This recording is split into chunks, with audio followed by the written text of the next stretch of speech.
कृतकृत्यं चडुलं सुरतर निपुणं कर्मम् പാടാമീ നാടിൻ കാവൽ സംഗീതം നേടാം നന്മതൻ സ്നേഹം സന്തോഷം തേടാമെന്നെന്നും ശാന്തിതൻ സന്ദേശം ചേരാം നേരിന്റെ ലോകം കണ്ടെത്താം സത്യം പാലിക്കാൻ നിത്യം രക്ഷിക്കാൻ നിൽക്കുമ്പോൾ മൃദുഭാവം ദൃഢകൃത്യം ഇത് സേന നമ്മുടെ സേന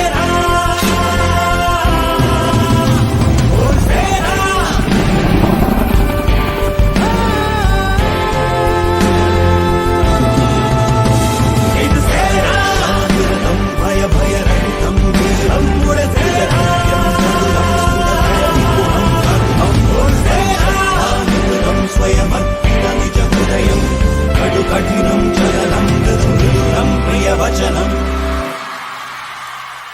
ഞങ്ങൾക്കും നിങ്ങളാശ്രയം എന്നെന്നും നൽകും സാന്ത്വനം വഴികാട്ടുവാൻ ജനമൈത്രിയാൽ കയ്യെത്തും ദൂരത്തെ സേന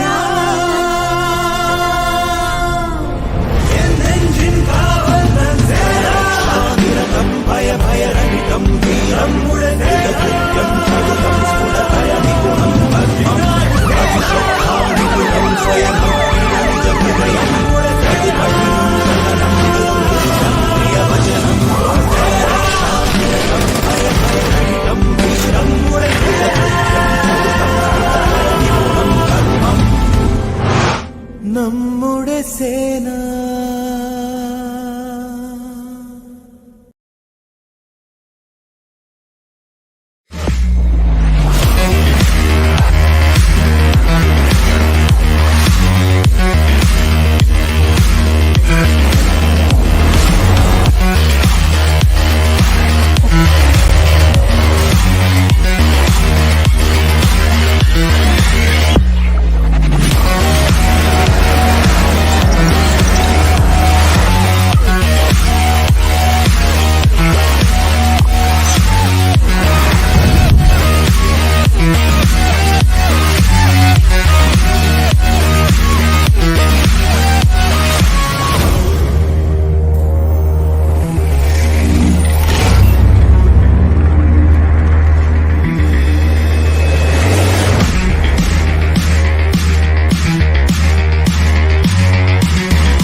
Sorry. Hello and welcome to everyone tuning in from around the world. I am Adira, a member of the organizing team here at Hackweek 2021. We are extremely proud to bring forth the 5th edition of Hackweek 2021, an international virtual hackathon organized by Kerala Police. Unlike previous years, this time around, Hackweek is not just a competition to find winners. In this edition, our mission is to create a single eminent solution with the help of participants and mentors to tackle one of the most pressing challenges in the world of cybersecurity today, which is demystifying the dark web. Let me take this opportunity to thank our strong pillars of support. We have Beagle Security as our technology partner, Cloud4C as our cloud partner, Mashup Stack as our knowledge partner, Ecoloop 360 as our sustainability partner, and Federal Bank and ICICI as our banking partners. Our community partners include ICMEC, OWASP, This is India Affiliate, ASRG, Isaka Trivandrum Chapter, Nulcon, GTEC ATFG, and AWS User Group Kochi.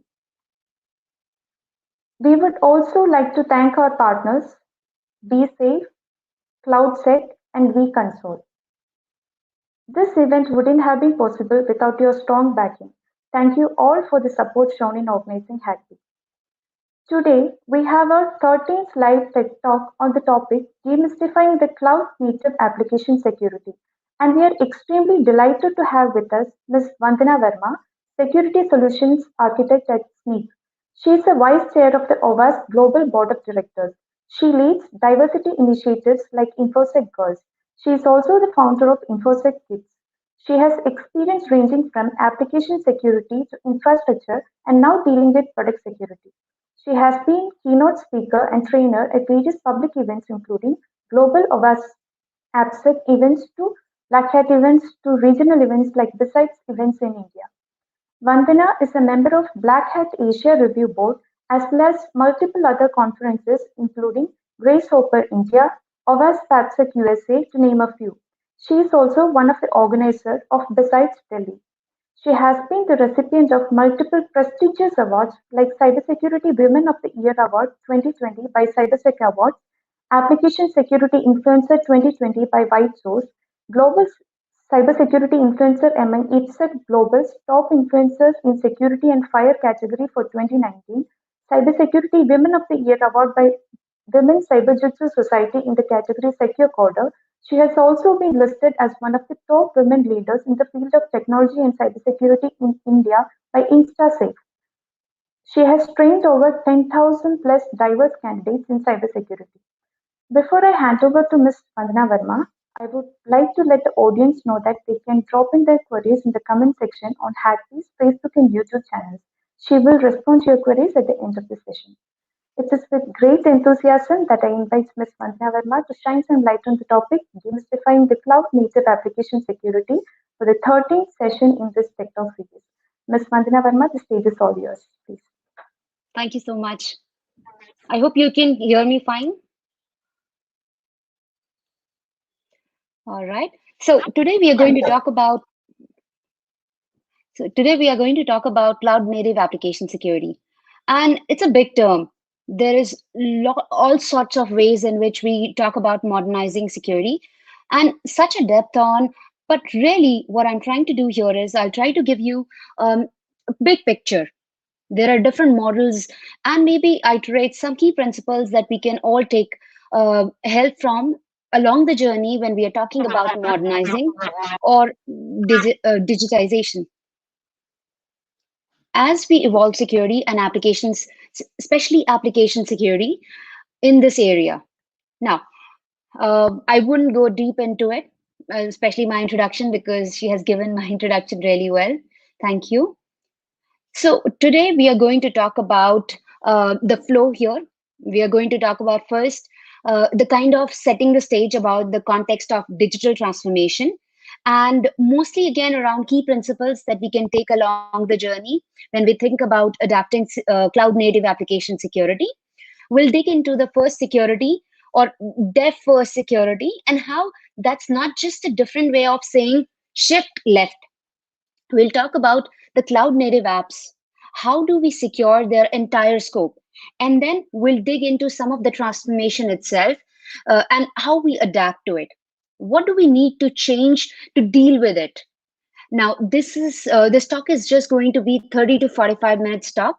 So we are not going to go heavily deep into each of the aspects of it, but we'll try and share as much as details I have about it. So let's deep dive into it. So digital transformation is a big buzzword.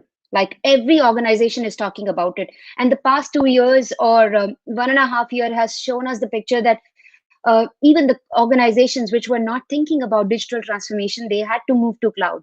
They had to shift the whole environment to a different aspect altogether. So it means different things to different people. But I think we'll all agree that it's real. It's a force that is happening right now in the world of technology, in the world of business. And that's the reason we hear about digital transformation so often. It's because it's very real and immediate. And it's a need because it's real. And all the businesses need it, or a lot of businesses need it. And I'll talk about 3 aspects of digital transformation and how they relate to each other. So the first one is that every company, they say that they are a technology company. Talk about Uber, talk about any bank, talk about Walmart. Every company thinks that they are a technology company. Vandana? Yeah. Sorry to interrupt. Your screen is not shared. If you're sharing the PPT, we are not able to see. Please. Okay, 1 second. I can see it's sharing. Let me stop sharing and start sharing again. Okay, please.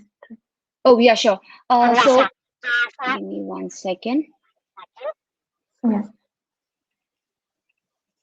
Let me know if you're able to see it. Yes, we can see now. That's great. Thank you, So Vandana. should I go ahead and start again or from here?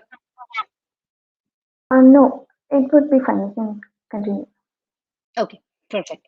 So when we talk about the digital transformation, every company says that they are a technology company now. Like most of the companies we have seen, Uber says that they are a tech company, even though they are serving the customers base in the cars, or maybe the services they are providing through the cars. Similarly, banks, similarly, Walmart, which is a retail business. And if we work for a technology company, we already have so many softwares and so much of software ecosystem around it. We think digital transformation probably are the primarily focused on the next two things. Like if we say that we are a digital transformation company, so we'll be looking at DevOps and cloud. But in many companies, especially in banks, in the retails, and different organizations, it's around shifting from a business that was primarily analog and was primarily in person or physical. Now we think about companies, they're going all virtual, all uh, on the cloud, all on the internet. So the position to be a digital company that does provide car services like Uber, digital company that does provide banking like JP Morgan, or the company that sell clothes or groceries or whatnot. And that's a significant shift. Like, think about, we all used to go to stores and then used to buy things. So it bring it all sorts of technology investments and platforms, and how we build softwares that predominantly changes the center of gravity. Maybe the way that the company wants to give into their technology, or maybe operations as compared to others, and with it the center of gravity that is security aspects of the digital footprints should have in the company. So now when we have so much of digital footprints, do we need security transformation as well? Absolutely. So from a security transformation perspective, what it really means is that we go through the whole cycle, and we talk about the principles, we talk about the dev first security and modern cloud native apps. Now, these are often, like I would say, if we have a tendency to say that these are very small companies and they are just going through the digital transformation. No, talk about Fortune 400 companies. And the reality is that we must follow the dev first approach, because this digital transformation is changing the whole mindset, changing the whole security paradigm. We have seen the breaches which are affecting huge number of customers. We have seen the breaches which are talking about supply chain, software supply chain, and they are impacting organizations big time. And those software supply chain bugs are taking a whole different shift to ransomware attacks and whatnot. So it becomes even more important that we talk about how exactly we can take this dev first approach, cloud native security approach. Now, the one thing that is very important, especially if I talk about for unicorns, for startups, is that we all rely on the DevOps, and we all rely on the independent teams. So when we talk about DevOps, we can write full dissertation. Like I can write the whole book about it, or I'm sure all of us are so much into it that we can talk about it for endless hours. Everyone has their own perspective, own journey. Every organization journey towards DevOps is different. That's what my experience is, working with different teams and with talking to different CISOs, different teams, different people, devs, operations people. Now, when their fundamental journey is different, the model of DevOps revolve around independent teams. It's really around a small sort of people, or small set of people who are able to catch the ball from the other side, and do that again and again, and talk about the continuous life cycle or continuous pipeline. So now we should assess the solution that we are trying to devise for security on that continuous cycle. And especially when we are trying to model our applications to be modernized, to have all the latest and greatest technologies that we can think of. And it would go against the grain of every organization wanting to be a technology company. This is especially important from a security point, which has natural tendency of being much more centralized. And so thinking about it in this independent teams model is something that is pretty significant and contradictory at the same time, but we need it. Now, if I talk about the stack, which is the most important aspect of it, and I'll highlight is in the notion of cloud. And if I talk about the different worlds, can be said like fundamentally cloud changes the scope of the application. Earlier, we had all the application in-house, all the legacy applications, desktop applications, everything was in-house. But now the shift has happened. We're talking about cloud. So if I talk about in the pre-cloud era, an app was mostly some code and some libraries, and they were sitting on top of a big central IT stack that was centrally managed and provided databases and servers and efforts of the data centers. In cloud, these things have not just become virtual, they've also become APIs. And they are invoked and managed through the repos or repositories. They're sort of naturally a part of the whole software. We are driving our applications through APIs. And model of the process are stored in some repo, applied through a build, and they become a part of the app. And rather than the app has grown in scope of the encompass these aspects. So when we think about this for security and for application security, it means we need to expand our scope, which means we need to consider these APIs as well. Because all the security concerns, all the decisions that these IT people or we as IT people are making about the central stats to try and avoid unpatched softwares or servers, trying to avoid misconfigured infrastructure, all of those have to be stringent. We have to look at from a different perspective altogether. APIs and the infrastructure, that has to be taken very seriously. So we need to shift our approach, our mindset. We need to think about application security in a very, very broader scope. We're talking about microservices. We're talking about APIs. So we need to consider the whole IT infra shift. So infra solutions need to be designed for app developers. So fundamentally, if I talk about how exactly we are trying to shift, or all of those combined into the need of new approach of application theory. And it's still application security. We're still securing the apps. That's what we are doing here. But we need to grow the scope to be the cloud native application security, to include the full scope of cloud native apps. And we need to make sure that first to be able to adapt to the sort of independent team approach. Different teams working on different aspects, different team working on different sets of feature, but still working together. So what does that mean? Let's deep dive into the cloud first or dev first approach. Now here I'm going to speak much first about dev first security approach and how it is different than the a basic security approach. So certainly when we talk about dev first approach, what is the difference?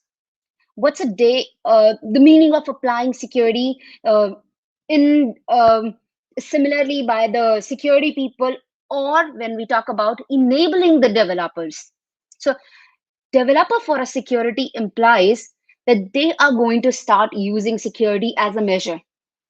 It's not just the security people job. It's going to be everyone's responsibility. Another important aspect is we're not just going to force the developers to think about, okay, do this, do that. Now it's your job. Security is your job. No, that's not going to happen. So when we are working with developers, we need to enable them. It's our job to educate them. It's our job to take care of the things which are there from a security perspective. Now, when we start educating these devs, because they know in and out of the application, they can start maturing.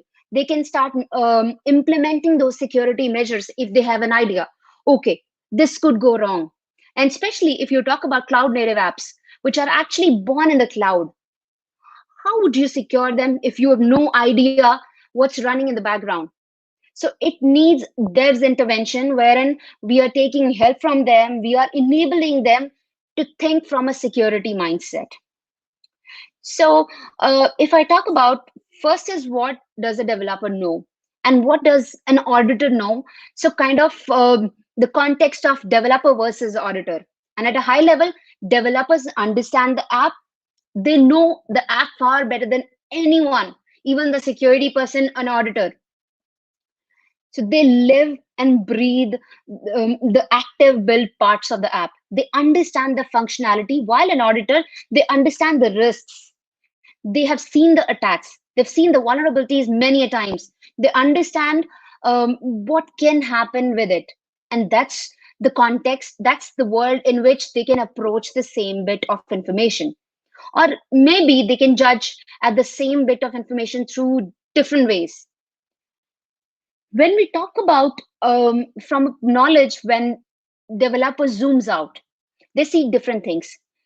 And they have a security aspect, and they zoom out, they see the application, and the whole explore area changes. Let's say I know a developer who's just coding the application because it's their job and they are doing it well. But if we start speaking about security to them, okay, you are coding it, but there are certain things which are not going in the right direction. There are certain things which we can change. Or maybe if we talk about resilience, the kind of bugs that are coming, and if we start giving the lens that we have to them, the whole picture would change. Earlier, we were only thinking, this is our lens, we are going to check it, and that's it. Now the whole approach is taking different ball game altogether. The whole risk has changed. In the cloud, risks are different. Think about your identities. The identities are becoming the key. We are talking about the kind of environment where we need a zero trust. And if I talk about who really needs to think about the app, people would say developers. But how about the auditors? Or not just looking at one app, they're looking across the portfolio. So what they see is, they see the risks, the same cross-site scripting, same SQL injection, misconfigurations, all of that. And this lens is very, very different. When we look at security solutions today, they heavily bias towards security products. Trust me, that's what I've seen. They always target towards the security people. But how about the devs? So they tend to default to show the vulnerability amidst the list of vulnerabilities that we have from all kinds of apps. And they tend to emphasize different elements of that vulnerability. So when we talk about auditors angle, they're trying to understand the risk and beyond the app itself. But there are libraries, there are trees of libraries which are in our code. And if it's huge amount of libraries that are vulnerable, what could go wrong? Whatever we do, we will get breached. Now, if I talk about developers like developer tools, is it new? Some people say it's new. Some people say it's a surprise to me. I have seen people saying that it's a surprise, and especially from a security perspective. But that's true. Developer like developers tools that generally security solutions sometimes provide, sometimes they don't. If there is a bug, if we provide the developers that bug in the tool that they use, like Jira, or maybe any other tool, or maybe when we are talking about implementing a pipeline or DevOps pipeline, and we start using the tools that our developers using, operations team using, then it becomes easy for us to communicate. We are going to talk about the things in their own way, the methodology in their own way. So it takes the vision to a whole new level, the methodology to the whole new level. And especially if I talk about methodology around being self-serve and easy to use, and they will actually start adopting security.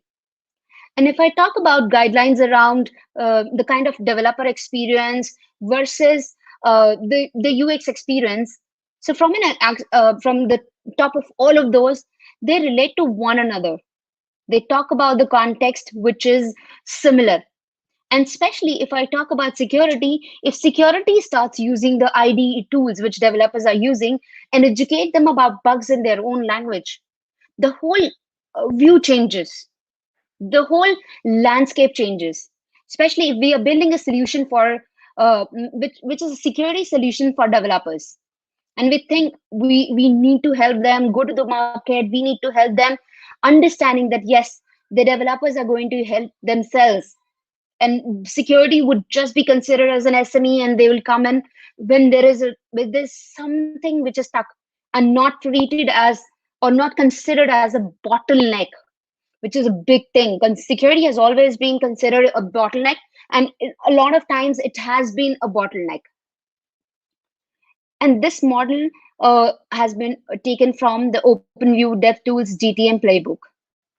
Now, if I talk about security tools that cannot end with finding and logging in an issue, like I talked about logging into Jira, where the developers generally use it or they look at it. And then the third aspect, which is very, very important bit to remember, that security teams, security people audit and developers fix that. And that's a very, very significant distinction. It's not a statement to the detriment of either party. Maybe security team job primarily is to make us aware, make the company aware, make the developers aware of the security flaws, and that are there in the system. They are building to provide platforms, and when we talk about developers, they're there to provide the platforms to help us give a nice application. Now, if I talk about developers job, isn't those they also need to find issues and they also need to run it, but their primary job is to just fix them. The primary job is not to be aware of bugs, the primary job is to fix them. So there's a whole set of steps that we need to perform here to be approachable. Now let me go ahead and combine the whole ownership shift left, talk about how we are going to move our strategy to shift left. If I talk about way back in 2002, maybe earlier than that, when we started understanding, okay, there are security measures that we need to take, there are things that we need to take. So finding the issues after we have deployed was easy? No. When I started working in application security, I was testing the application after functional testing has been done. And there used to be issues wherein we say, you are not going live, the application is going live, not going live. It was very, very difficult. It was very difficult conversation. So now, when that conversation was difficult, now we are talking about cloud native applications. And what are those cloud native applications? How it is different from the whole, like what has changed in these years. So cloud native is an approach in software development that utilizes cloud computing to build and deliver scalable applications in modern dynamic environments that we have. Could be in public cloud, private cloud, or maybe something else. And now it's necessary that software applications are developed to be hosted on cloud infra, that could be hosted maybe in a hybrid environment where we are using certain aspects on-prem, certain aspects on cloud. And cloud native is not just about the technology change, but also about the mindset change through cultural change. In this way, software is really measurable. And earlier we were using waterfall model, but now we are talking about agile development. We are talking about DevOps. And while we talk about application security, and especially when we talk about clouds, all this was really difficult for security. And we can say it is adapting to be security devil and fundamental in surrounding adaptive security to this model of independent teams. All these teams are working independent, and those independent team has to or happen to be primarily developers, application developers. So if we talk about cloud, they require sort of rethink a bunch of things, especially from a security perspective.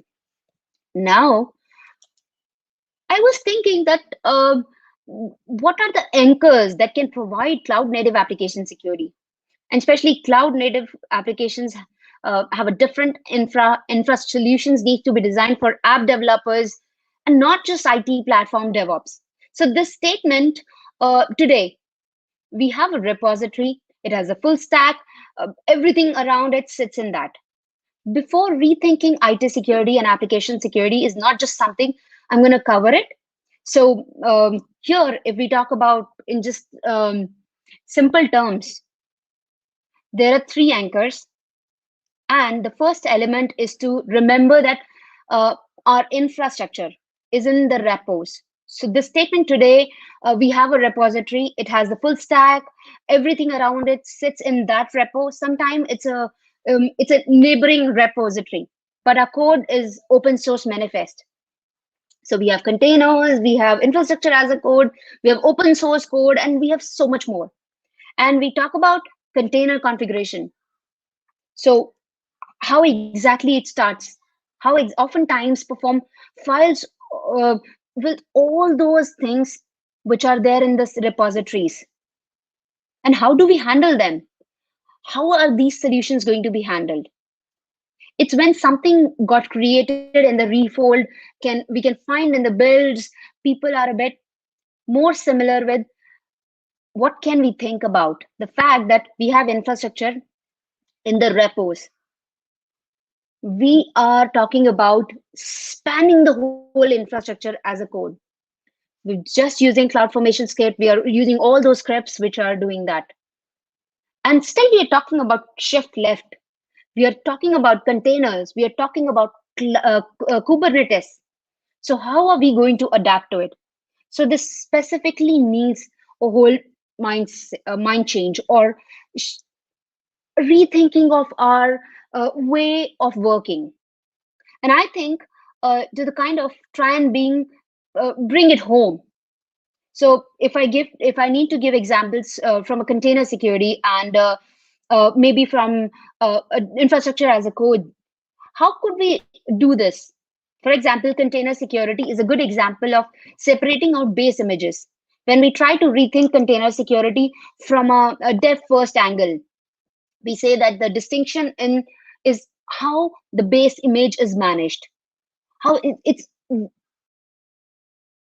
the image is super small and still it contains the whole application layer, everything that it needs to work. Now when it is doing that, at the same time, if we don't have the latest image, will it contain bunch of vulnerabilities? Maybe not, but most of the time it will contain. So when that's kind of the end of the story, we find out vulnerability, what we need to do, we need to reshape the image. So it's very, very important that we manage all of these things. We understand where the underlying vulnerabilities can be there. And vulnerabilities are not just for the security people. It is for the developers.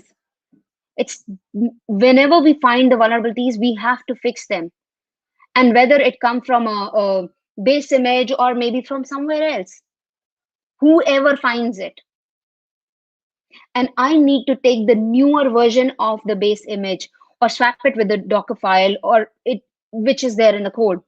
So I think about all of these things which can actually change the whole shift. And developers might not know the infra risks which are there. They know their app better.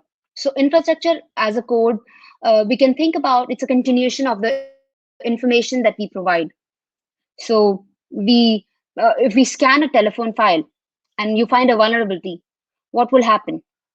You try and report it and try and fix it. Similarly, if we have an application which has everything and we are sending it to the production without fixing, it is as good as not doing anything, and it is as good as thinking that we are already breached.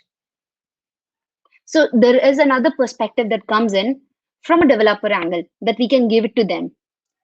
What will happen if I don't use a latest image? Will I break the app? And if I do the retrospective from a different route, saying that, okay, now I am using this image, will it create any problem?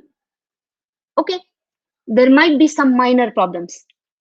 So let's go ahead and ship it.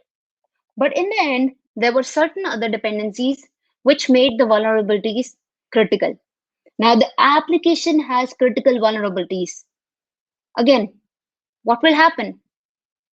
If somebody gets to know, they might try and fetch the data, the kind of vulnerability it is, or maybe remote code execution, or maybe something else. So it becomes important at the same time for security person as well as developers. And this is a good point to say that I'm not dismissing the security perspective. Security people are critical to all our to the whole ecosystem. I'm a security person, but we need to think from an angle where we are enabling developers for any kind of applications, for any kind of risk that could be there in applications. Here, rethinking app into CNAS, which is cloud native application security, is very, very important. The whole ecosystem, the whole set of applications, they need to be remodeled to think what could go wrong.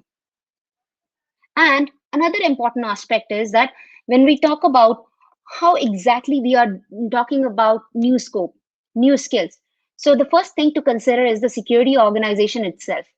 When we envision this reality in which developers own a lot of security, that means a job of the security person is totally different. They may be researching about the bugs, they may be finding something else, they may be doing the red teaming kind of work. So it means if I look at the right, we do have some skills which says that we need to engineer it. Now, it's not the security team's job to find the vulnerabilities and log them into to all the systems that are there, or maybe the systems which are already running, or maybe ticketing softwares. Here, security team is not a blocker. Devs team are running the code, they are finding the bugs, they are putting in the system. So when we talk about different solutions, if we provide those solutions from a developer's angle, they help us a lot, especially from a cloud native security perspective. So within the team, if we are going to need less of auditing skills or less of security skills, but more of engineering skills, more of platform building skills, this is more of like a SRE kind of a role wherein we are trying to engineer the apps, and at the same time, we are talking about observability. We are talking about the cloud native approach in which we are doing the chaos engineering, which is very, very important, and it needs a security mindset. And on the left, it's more around that the complicated aspect for the teams wherein who are working on AppSec for so many years. Now they have to look at from a very, very broad perspective of a product security perspective. And on the evolution of IT security to the evolution of securing the data center, now securing the applications in the cloud, that has different aspects. And on the other side, if we look at infrastructure, which is which is just running on the code, so we need to take a look at how we are spanning it, how we are talking about infrastructure as a code, what code has been written, whether it's secure or not, or from the scratch we are implementing an insecure environment. And it's a tricky position in the industry, and it's very, very tricky that how we are trying to adapt the product security perspective. So if we are talking about priorities, it's it's giving us the whole new vision wherein we are talking about SaaS, DaaS, we are talking about infrastructure as a code, we are talking about taking decisions from a developer's perspective. Earlier, security team used to say, okay, this is not right, let's change it. And after the whole perspective change, we have formed a structure. If we think we need to talk about tooling change, we need to talk about the whole process change, policy change, and at the same time, we need a culture change. And when we talk about open source code, how much code we have, which is open source code? 80 to 90% of the applications have open source code, which is huge amount of code. So rethinking tooling, platform scopes, governance approach. Now, it's very important that we talk about governance approaches, because we need to empower our developers and security teams at the right time, so that we are not trapped in these vulnerabilities. And there was a cloud native application security survey that was done, wherein the simple principles, maybe not principles, but worth it. So here, when we talk about what are the main reasons for moving the application into containers? Okay, velocity, ease of management, cost reduction, improved security, and it's easy to build. At the same time, there are certain issues which are lying over there. Misconfiguration. There are multiple other areas like malwares, unpatched vulnerabilities, data leaks, and whatnot. But the important aspect is that we don't leave uh, the weakest things there, misconfigurations. And this is just a survey around CNAS. But if we talk about the bigger surveys which organizations are doing, the research shows that misconfiguration is one of the biggest area anywhere we think about. Now, according to the survey, misconfigurations or known vulnerabilities incidents are on all-time high. And what could be the reason around it? We have a Repo, which is there, but we miss to update certain libraries. We miss to update that we are using this version. And I have seen wherein all people say, oh, I like this version of the software, and I use that. But what happens if we use it for a longer period and we don't update it? Our code is vulnerable. We are vulnerable. And especially in cloud, you don't want to take a chance. And if we talk about automation, that's become a totally different ballgame, wherein automation is the key to succeed when we talk about all the cloud native applications, and to cope up with the whole digital transformation mechanism. And as per the survey, there was 70% of the respondents where they say that we are doing high level of deployment automation. We're trying to adapt to the newer things that are happening so that we have more time for engineering. And at the same time, the fixed time for all of this is less than a week. And still, a week is a big time. So security transformation is must for all of us. Independent teams require dev-first approach, wherein we share the security approach with them. We apply AppSec to the full cloud-native app scope, where we are not just saying, oh, okay, we have a code, we are just scanning it, we are just testing it, and we are done. No, it needs to cover the whole scope. We need to rethink how the organization priorities are there and how it's benefiting us. So we need a new approach wherein we are talking about dev first cloud native application security, not just, oh, no, this is not going to happen. We all are equally sharing the information. We are owning the things. It's not a blame game that who's responsible. It goes top down, bottom up approach. So that's what I had to say about cloud native approach. But yes, I'll be covering different aspects, maybe from Kubernetes security, from API security, from different angles. I'll be doing different talks. But here I wanted to demystify things around what is cloud native application security. You can reach out to me on my Twitter handle, LinkedIn, anywhere. Thank you.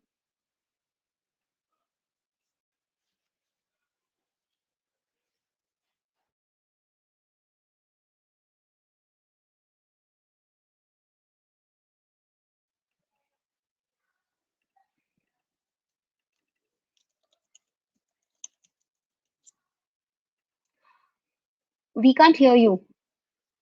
Atira, we can't hear you. Sorry. Yeah, hi, Vandana. Thank you for the session. We are now open for a question and answer session. Dear audience, please put in your queries in the comment boxes of our social media handles. So, Vandana, we have a few questions from our viewers. I'll read a few of them out. It would be great if we can answer. Can you, the first question is from Shyam Swarup. Can you suggest a few open source solutions to assess the security of my cloud application? See, the first thing that I would say is that there are many solutions which are already provided by the cloud vendors and which we can use it. At the same time, if we talk about cloud native application security, the kind of environments that we have, then we have to look at the kind of images that we are using, especially for our containers. And if we talk about apps, the kind of API security that we need. There are many open source forums that you can go for resources. So if I talk about CNCF, if you've heard about it, I think that would be a good resource. And recently, I saw that OWASP has also come up with their cloud native application security approach, but that's on the same lines what CNCF talks about. So that might help you or give you some information around it. Okay. Next question is from Abhiram. The best approach to achieve the data localization requirements if you're using multiple cloud vendors for same application. See, if you are using multiple cloud vendors for same applications, that means there are dependencies which you have in different clouds. So you have to think from a perspective that how exactly data would be handled between these different services and different clouds. So how data would be moved into these applications, where exactly it will be stored. So that we have to think, we have to create an architecture that this is how it will be handled, because data localization requirements can be different. I remember there was someone who asked me a question from a PCI perspective, that we have an app, that data needs to be saved somewhere, and is there a way that we can encrypt the whole data, or um, or maybe encrypt the each field for a user, so what it will be useful, how it will be useful. Think from that perspective, that how you want to save your data when you need it. Because if you save the data and you encrypt it and you can't use it, so all those requirements wouldn't match. So we have to sit down, create an architecture that if there are three clouds, how the data would travel, where the data would be stored. Maybe if we're talking about maybe including an on-premise system, so if it to be saved on the on-premise system, how it will be connected to different clouds. Maybe multi-cloud strategy needs to be inculcated, and what kind of requirements we have. Because I remember there are certain countries, they don't want their data to be on the cloud, which is totally fine because that's their country's requirement. So thinking from that perspective, how the data will be handled is very, very important. And if I can see another question on the same lines, if I'm adopting a hybrid model, see, hybrid model again, in the case of hybrid model, you will have to set up each and every portion of it. And when you are setting up hybrid security, you are setting up an architecture. So that architecture will define that where exactly security measures to be taken, where exactly you need to create a tunnel so that the data is not lost anywhere, where data will be stored, where data will be encrypted, how the identities would be managed, so that we have equal level of security. And now see, it's a very cliche area wherein saying equal level of security, but if it's different clouds or maybe on premise or a cloud, how will you manage the similar security if there are similar kind of products are not available for the security? So we'll have to sit down and understand to what extent we can get this similar level of security, but we can't assure that equal level of security would be there. There's another like interesting question. CASP is adequate for cloud security. So think from a perspective, what is a CASP? It's a security broker, right? So is it just enough? No, it is not enough. There's much more to it. There are many more things that needs to be done. So it's just bridging between the cloud service users and the applications and monitoring the activities. But it is it provides the security to an extent, but I would say that we need much more to it. So my approach is always, when I talk about cloud, is that we need an environment where we understand each and every aspect of the app, and especially when we are moving to cloud, do we have the similar services in the cloud or not? And if we have the services, is it fulfilling our whole need? If yes, then let's go for it. If not, we might need to look at other vendor also, and then we need to provide a hybrid kind of a model or maybe multi-cloud environment. And then at the same time, what kind of security mechanism would be there in different areas? So it is like we have to set up an architecture. So the next question is, should we consider OWASP top 10 for web app as well as in cloud scenarios? See, if I talk about top 10, it will suffice some of the aspects, but not all.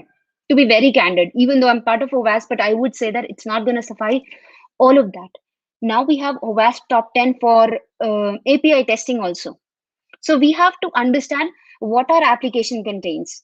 If there are APIs, we have to take care of those API securities, or maybe microservices. All of those need to be taken care. So we need to think from a broader perspective. What I was saying is that when we talk about cloud native application security, it's not just about talking about top 10, but talking about microservices, talking about the API security, and a lot of things. So I think we are done with the questions. I hope there are no more questions. That was an insightful interaction, Ms. Vandana. We are truly enlightened upon the topic. We are very grateful for your expertise and your valuable suggestions. On behalf of Kerala Police and Happy, I extend our sincere thanks to you for being with us today. Thank you all, those who tuned in today. If you have any additional queries, you can reach out to Ms. Vandana Verma directly through her LinkedIn handle. So we have a lot more interesting sessions. Yes, yes, Vandana. I was just saying